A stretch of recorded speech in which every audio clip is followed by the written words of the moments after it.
Joseph qui gessi, cum Maria Mater Christi, castitatis filium, gaudes sancte, gaudes bonese, gaude Iosef.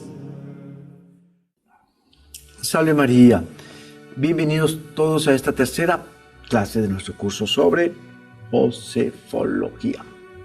Yo soy el Padre Roberto José Merizalde de los Heraldos del Evangelio y me alegro de estar hoy de nuevo con ustedes para comenzar esta tercera clase. Vamos a rezar. En nombre del Padre, del Hijo y del Espíritu Santo. Amén. Dios te salve María, llena de gracia, el Señor es contigo. Bendita eres entre todas las mujeres y bendito el fruto de tu vientre Jesús. Santa María, Madre de Dios, ruega por nosotros pecadores, ahora y en la hora de nuestra muerte. Amén. San José, custodio casto de la Virgen Santísima, ruega por nosotros. En nombre del Padre, del Hijo y del Espíritu Santo. Amén. Hoy vamos a hablar un poco más de los acontecimientos más importantes de la vida de San José y probablemente de toda la historia de nuestra salvación, guardando evidentemente las proporciones de Jesús y María. La historia nos enseña algo curioso. Siempre que la sociedad se da cuenta de que existe un verdadero santo vivo, hay dos actitudes que adopta la gente, casi que opuestas.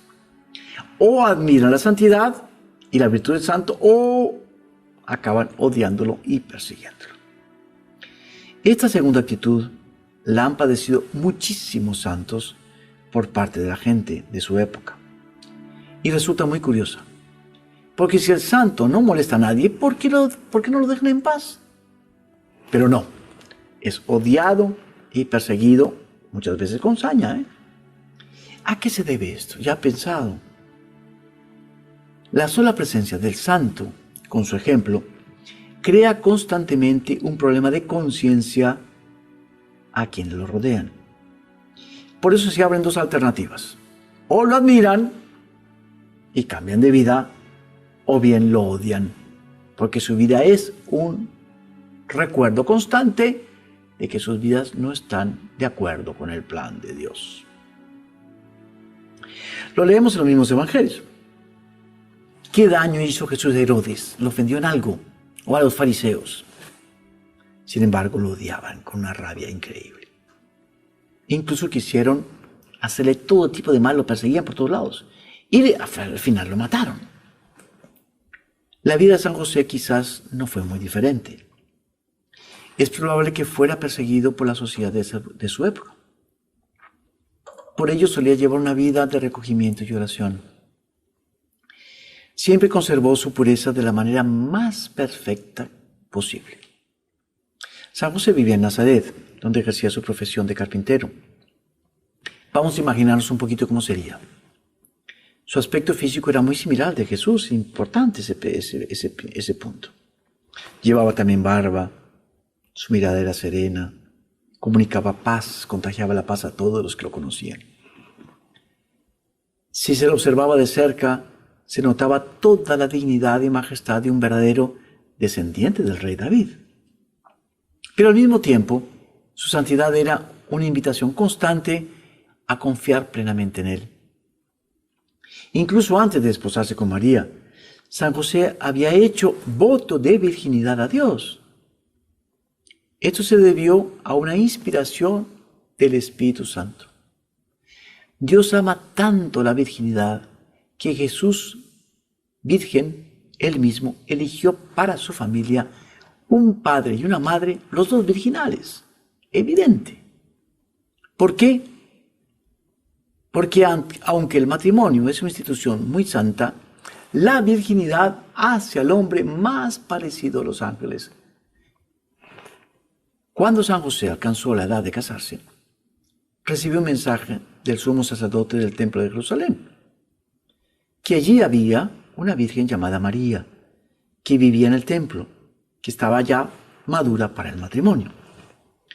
Se le pidió a San José que viniera y se presentara como uno de los pretendientes. San José siempre confió plenamente en la divina providencia. Y así fue confiadamente al templo de Jerusalén. Pero estaba completamente seguro de que no sería elegido, ya que se había consagrado como virgen a Dios. Cuando llegó al templo, los pretendientes estaban reunidos y el sacerdote pidió a todos ellos que extendieran sus bastones. Luego rezarían a Dios pidiendo una señal del cielo para decir quién se casaría con María. San José sacó su bastón totalmente desinteresado porque estaba seguro de que no sería el elegido. Pero el sacerdote se acercó a él y le pidió que lo hiciera. Entonces obedeció y lo extendió. Pero en ese instante, 3 lirios hermosos florecieron en la punta de su bastón. Todo el mundo se alegró. José sería el futuro esposo de la casta e inocente Virgen María. José se quedó perplejo. Dios le había inspirado la consagración de su virginidad y ahora Dios realiza un milagro para que se casara. ¿Quién entiende eso? Sin embargo, al ver a María, sintió una certeza interior de que todo saldría de la mejor forma posible. Confió en Dios y esperó a ver qué ocurría.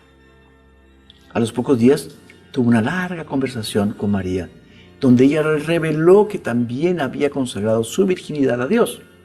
Entonces ambos se prometieron mutuamente vivir en perfecta castidad y juntos renovaron sus votos de virginidad. Un matrimonio totalmente singular, con una misión totalmente singular. Su matrimonio tuvo lugar poco después. Fue una ceremonia angelical. Imaginemos la alegría de los ángeles y la propia Santísima Trinidad. Se había realizado el matrimonio más perfecto de la tierra. De hecho, Dios había querido que este matrimonio tuviera lugar por muchas razones. Una de ellas era que San José sería el protector de Nuestra Señora y del Niño Jesús. Además, al estar casada con San José, la protegería de cualquier situación desagradable cuando concibiera al Niño Jesús, por el poder del Espíritu Santo.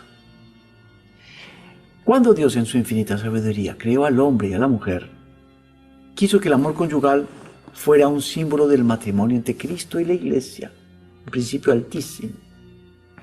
Fueron creados para complementarse y apoyarse mutuamente. Pero Eva pecó al escuchar a la serpiente y llevó a su marido Adán a pecar también. Debido a ello, entró cierto desorden en la relación entre el hombre y la mujer. A menudo vemos dos extremos. Por un lado, sobre todo al principio de la relación, cada uno busca el placer egoísta o sentimental.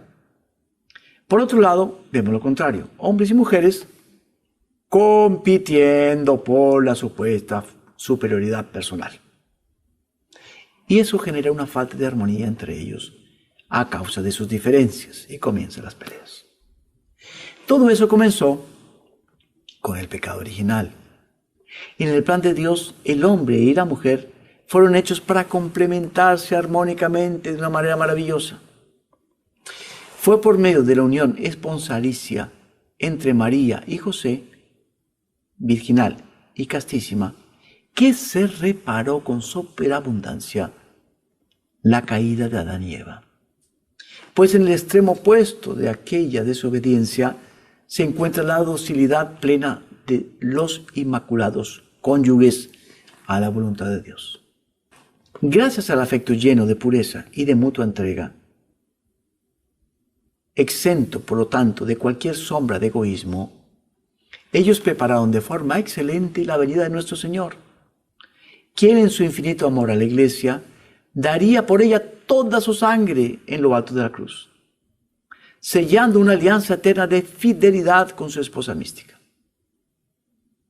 Y la Virgen María, gracias a la sumisión a San José, y a pesar de que ella era superior, reparó así el orgullo de Eva, y San José, elevado al cargo de jefe de la Sagrada Familia, aunque admiraba la grandeza de María, de Nuestra Señora, tuvo que gobernarla reparando de esta forma la debilidad de Adán.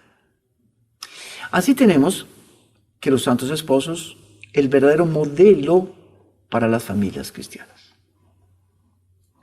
Fue un matrimonio construido sobre el amor mutuo, el sacrificio mutuo y la obediencia mutua. ¡Qué bello ejemplo!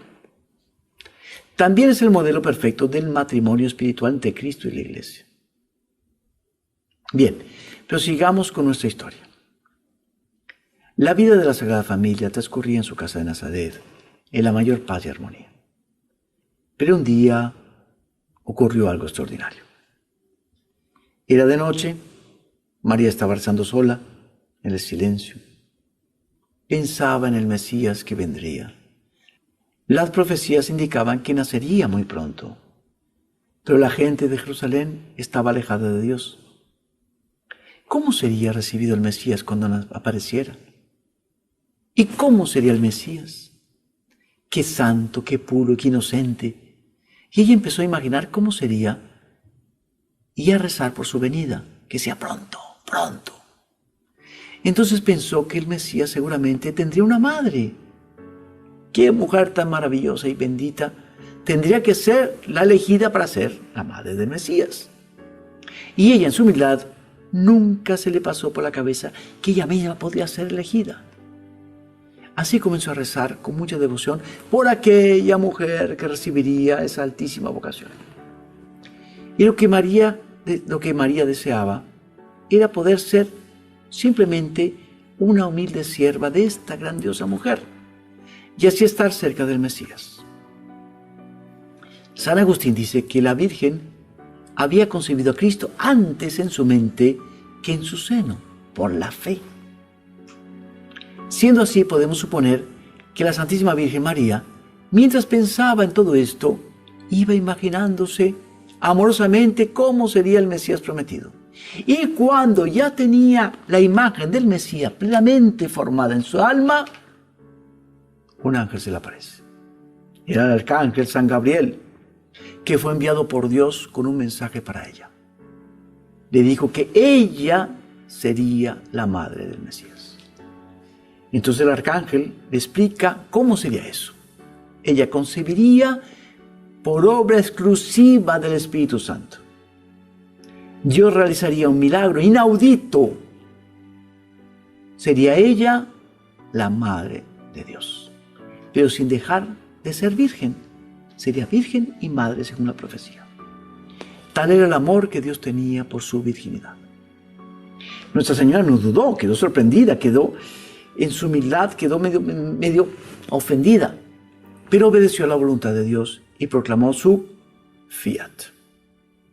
He aquí la esclava del Señor, hágase en mí según tu palabra. Y el ángel se retiró. Había llegado el momento más grandioso de la historia. El Espíritu Santo descendió hasta su castísima esposa y fue en ella donde la segunda persona de la Santísima Trinidad, que es el Hijo de Dios, se hizo hombre y el Verbo se hizo carne y habitó entre nosotros. A la mañana siguiente, cuando José vio a su esposa, notó que algo había cambiado en ella. María estaba más santa, si se puede decir, más luminosa, más brillante que antes. Algo muy grande había aparecido, pero no sabía qué sería.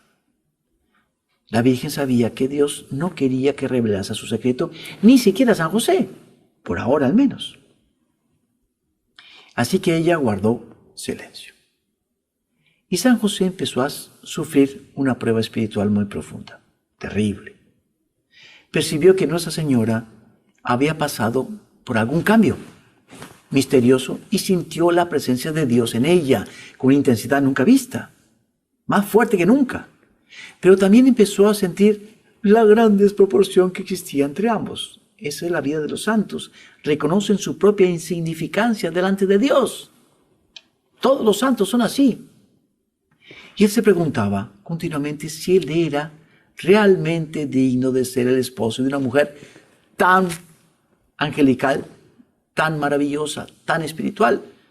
Si era digno de estar siempre tan cerca de ella. Al cabo de un tiempo, San José empezó a notar algo más notorio. Eran ya las señales de que esperaba un niño. No podía imaginar lo que estaba ocurriendo, no sabía nada, estaba confuso. Él sabía que la pureza de María era muy superior a la de los ángeles, eso estaba clarísimo. Pero ella había concebido. Al contrario de lo que suponen, San José no dudó ni un solo instante de la inocencia de la Virgen. San Jerónimo, explica que si hubiese dudado de la fidelidad de Nuestra Señora, no sería un varón justo del que habla San Mateo, porque ella era tan pura que le bastaba con mirarla para convencerse de su perfecta inocencia. Muy al contrario, se dio cuenta de que había un misterio demasiado grande para él, y la desproporción lo avasallaba. Fue grande su sufrimiento. No sufría porque pensara que su esposa le era infiel de ninguna manera, sino porque se sentía cada vez más insignificante y más indigno de ser su esposo, su compañero. Y a medida que los signos de que María había concebido se hacían más evidentes, el sufrimiento de San José aumentaba. Recordó lo que había profetizado el profeta Isaías, que una virgen concebiría y daría a luz un hijo. Estaba seguro que esa virgen era María, pero ni siquiera los ángeles sabían cómo Dios realizaría ese milagro. San Bernardo dice que San José, considerándose indigno y pecador, se decía para sí que no merecía vivir más con una criatura tan sublime y superior a él por su estremecedora dignidad. Intuía que se quedaría estupefacto ante la mujer que llevaba dentro de sí una señal inequívoca de la presencia divina. Pero no fue una decisión fácil para él, dejar el mayor tesoro conocido por el hombre, la Virgen de las Vírgenes, su Santísima Esposa. El profesor Plinio Correa de Oliveira dice que después de Jesucristo y de la Virgen María, el sufrimiento de San José por esa situación fue el mayor que alguien hubiera podido haber pasado en la tierra. Leamos el breve mensaje de San Pedro Julián y Mar sobre el sufrimiento de San José. Bien se puede llamar a San José el mártir de la vida oculta. Nadie sufrió como él. Mas, ¿cuál fue la causa de tales sufrimientos? Es que cuanto más se santifica un alma, más debe sufrir por amor y para la gloria de Dios. El sufrimiento es el cultivo de la gracia de Dios en un alma y el triunfo de nuestro amor hacia Dios. Por eso San José, el más grande de los santos, después de la Virgen Santísima, sufrió más que todos los mártires. Impresionante ese texto. Pero él sufría con gran paz y serenidad de alma, porque estaba plenamente confiado en la voluntad de Dios. Así que dejó todo listo para partir a la mañana siguiente y se durmió plácidamente. El profesor Plinio dice que este sueño suyo fue el más sublime de la historia. En medio de un sufrimiento tan inimaginable, durmió plácidamente. Esto se debe a que su corazón confiaba totalmente, absolutamente en Dios. Podría llamarse el sueño de la confianza en Dios. Por eso San José es el modelo de la virtud de la confianza. Atención en este punto que es muy lindo. En medio de las pruebas y el sufrimiento, su virtud nunca se alteró. Nunca se vio sacudida, ni siquiera en medio de las más terribles cruces. Y esta es una gracia que tenemos que pedirle a San José con empeño. Confianza serena en Dios, incluso cuando nos enfrentemos a grandes pruebas incomprensibles. Se encuentran de vez en cuando en algunas tiendas católicas pequeñas imágenes de San José durmiendo. Esto siempre me recuerda a la hermosa virtud de la confianza. Dormir en medio de la angustia. San José lo consiguió. Él dormía durante las grandes pruebas, debido a la tremenda confianza que tenía en Dios, siempre inalterable. Pero volvamos a nuestra historia. Cada vez es más hermosa. Mientras San José dormía, se le apareció un ángel en sueños. Eso lo narra la Sagrada Escritura. El ángel le dijo: José, hijo de David, no temas acoger a María, tu mujer, porque la criatura que hay en ella viene del Espíritu Santo. Y el ángel le explicó a José que María era realmente la Virgen sobre la que Isaías había profetizado. Al escuchar esas palabras, la prueba por la que estaba pasando se desvaneció en un instante y comprendió inmediatamente que la concepción del Mesías había sido por obra del Espíritu Santo. Él no era digno, pero el mismo Espíritu Santo que hizo de María la Madre de Dios, también le haría digno de ser su esposo. Grande fue la fe de San José en el mensaje del ángel. No dudó ni un momento. San José obedeció inmediatamente a la voz de Dios que le fue dada a conocer por un ángel. La Biblia relata que él hizo lo que el ángel le pidió. Y en esto él actuó exactamente como lo había hecho María. Ella había pronunciado su fiat, hágase en mí según tu palabra, y San José también pronunció su fiat, su rotundo sí a Dios. Deshizo lo que había preparado para el viaje y decidió quedarse con su esposa. A la mañana siguiente, cuando vio a María, adoró en secreto al niño Jesús que estaba en ella. Y María percibió que la dura prueba de su esposo por fin había terminado. ¿Cuántas lecciones hemos aprendido hoy? Intentemos fijar al menos una. Confianza en Dios. Pase lo que pase, siempre confiemos ciegamente en que Dios hará lo mejor para nosotros. No hay nada que nos dé más serenidad y paz en el medio del sufrimiento que esta entera confianza y abandono en las manos de Dios y de la Santísima Virgen María. Imitemos a San José, modelo perfecto de confianza en la práctica de esta virtud. Él nos ayudará. Recemos y confiemos. Así terminamos nuestra tercera clase.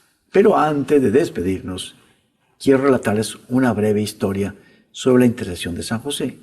Sorprendente lo que se dice. Escúcheme y verá. Ocurrió en los Estados Unidos de América, en la ciudad de Santa Fe, Nuevo México, en 1853.